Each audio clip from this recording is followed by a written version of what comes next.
With the upcoming land conference that is about to happen in September, we're all looking forward to it, a couple of days away. Um, what am I hoping that's going to come out of this? As a young person, an agricultural person, a person who farms and loves farming and would one day want to go into this business full time when I can afford land or buy my own farm or receive resettlement. I'm really hoping that it will be smart but well thought out plans of how we want to move forward, how we're going to redistribute the particularly agricultural land to the people that the best farmer and best cattle, goat, sheep, or best horticulture farmer. Because we would be surely wrong if we just reset the land to people due to the fact that he or she has an ancestral claim to a particular region or area. You know, I'm just saying this, not that I'm saying that people shouldn't claim what's theirs. It's fine, let them claim, but let us also identify the rightful people. Now, let me talk a little bit about agriculture. Let me talk about farming here, because I think most of us don't understand farming. Some of us think cattle farming or farming on a commercial farm is the same like farming on a communal area. It's not the case. Unfortunately, it's too different. If I have to use sporting terms, I have to say it's two different two different soccer leagues. Let me say the farming on a commercial farm is like playing in the English Premier League, the biggest league in the world. Farming on a communal area is like playing in the non-league, League One, the lower leagues. So there's a different switch to it. What I believe in is this. After this land conference, whatever policies are taken and how land is going to be redistributed is firstly, when people are resettled and have obtained these farms, that there is, I will not say a commission of inquiry, there is a body created within the Ministry of Agriculture or the Ministry of Land that does a follow-up as to what you have done on this farm. Because right now, when you apply for a resettlement farm, you write a little proposal exactly why you want the farm, what are you going to do on the farm.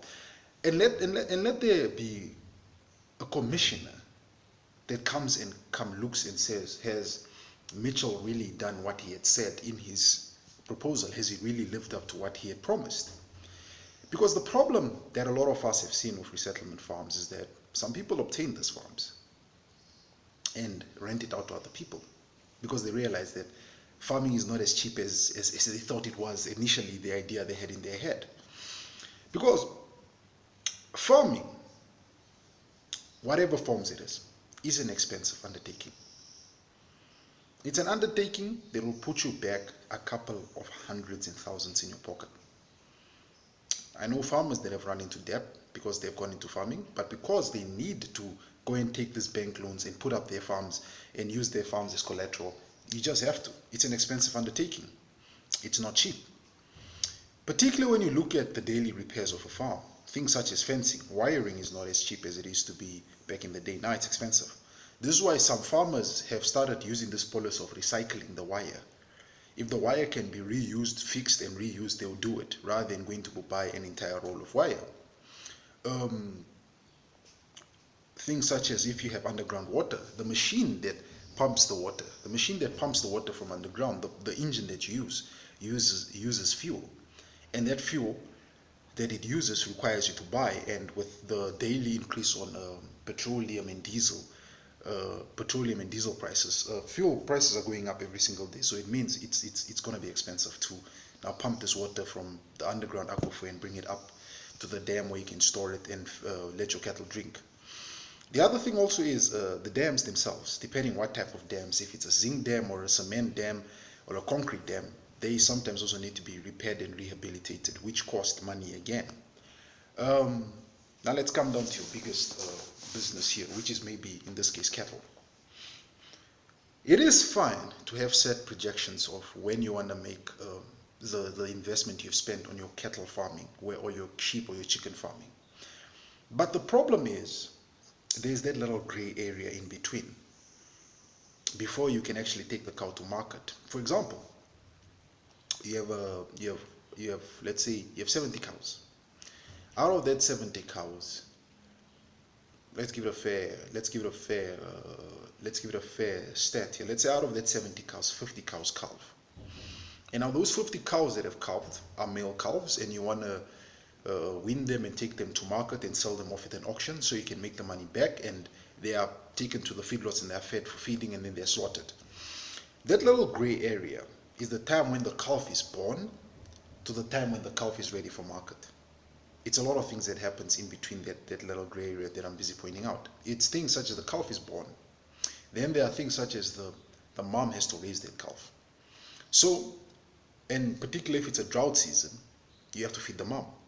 You have to feed the mom and you have to feed the calf to make sure that the mom produces enough milk to raise this calf. When the calf reaches of age of where you can now wean it from its mom and put it in a separate camp, and it needs to eat so it can get the proper weight, it's feeding. Feeds aren't cheap. They're expensive. They cost money. I think an average bag of feed can be between $200 to $300, going up, depending what type of feed it is you're going to use. So there's that process. That's the little gray area before this calf is ready for market and ready to go to auction and ready to be sold and so forth, before you can make this money. So before you reach let me say from then to the period of sell, you're going to be spending money on things such as feeding, licks, medication, tick medication, whatever medication, and also inoculation programs that you're going to be doing throughout the period till that animal is ready to go to the auction and be sold off to market, in other words. So that's the gray area. As I always say, that whatever business it is you're going to get into, particularly if you're going to get into agricultural business, you need to know what you're getting yourself into. If someone comes and tells you there'll always be money in agriculture, there'll always be money in cattle farming, there'll always be money in vegetable farming, there'll always be money in fruit farming, there'll always be money in horticulture, animal husbandry, and agriculture, the best thing you can do is carry out a very good and conclusive study on your own. Because what it's asking is for you to take from your life savings, your policies you've taken out, your house you've bought, you're going to take a loan to buy a farm. It's asking you to take money that you have put away for a rainy day, to take out of your own pocket and to pump into this business. I saw a very strange story online where people were actually a community of farmers, and not here in Namibia, but I think, if I recall, it was in South Africa, who were told of, let them start planting onions. Onions are the new cash crop. This is in high demand. The Chinese market, the American market, the world needs onions. Plant onions. So these farmers, after seeing this beautiful presentation, this person pulled out very beautiful charts, had the little worm and the snake showing them how it has grown the demand for onions and everything. And so now what these farmers did, they just took their money and just invested in it, got the onion seeds and planted them on their farms. They just planted without even knowing exactly what they're getting themselves into. They never really carried out the proper research to understand that, hey, an onion you can plant during this time, it needs X amount of water, it needs X amount of manure, this is the labor that I have to put in, this is the work that I have to put in before this thing is ready to go to market. They didn't do that. They just took their money and they invested into it. Because, hey, come on, as long as people need food, there's money in food. So they did that. They bought those onion seeds, they put them into the ground, they'd water them. All onion seeds from, I think there were 50 farmers. From those 50 farmers who bought those onion seeds, all those onion seeds died. The onion plants died. They didn't know what they were doing. The person who had come to them and told them, this is the new golden goose, was nowhere to be seen. What I'm trying to say here, what I'm actually trying to say in a nutshell here, just trying to simplify it, is this. Whatever agricultural business you're going to get, if you obtain a farm, you bought a farm, or you got resettlement land, whatever farming project you're going to get into, make sure you know the pros, the good, and the negatives of it. If you're going to go into cattle farming, know what are the advantages of cattle farming and what are the disadvantages of cattle farming. If you're going to say you're going to do horticulture, know what are the advantages of planting carrots and what are the disadvantages of planting carrots. Some of us just believe, because we have obtained this land, and because now the land is ours, the land belongs to us, it's our land, finally, we've got this land back, we're going to farm. I'm going to get into cattle farming without exactly knowing what cattle farming will require from you. Some of us buy the cattle, we put them on our farm. We forget that the cattle is a living species, just like a human being. It has a mind of its own. There are certain procedures you need to move. As much as it eats grass, there are things such as feeding. There are things such as licks it needs, different licks during different season to make sure this cow keeps its condition. There's medication that you also have to look at. There's things such as the workforce, the people who are going to take off the cattle. Let these people that are going to take off the cattle also understand what they're doing. Most of us get it wrong there, and that is where the problem always comes with why so many young people, they get into agriculture, young and old, get into agriculture and fail, because they never take time to carry out a proper research on this issue.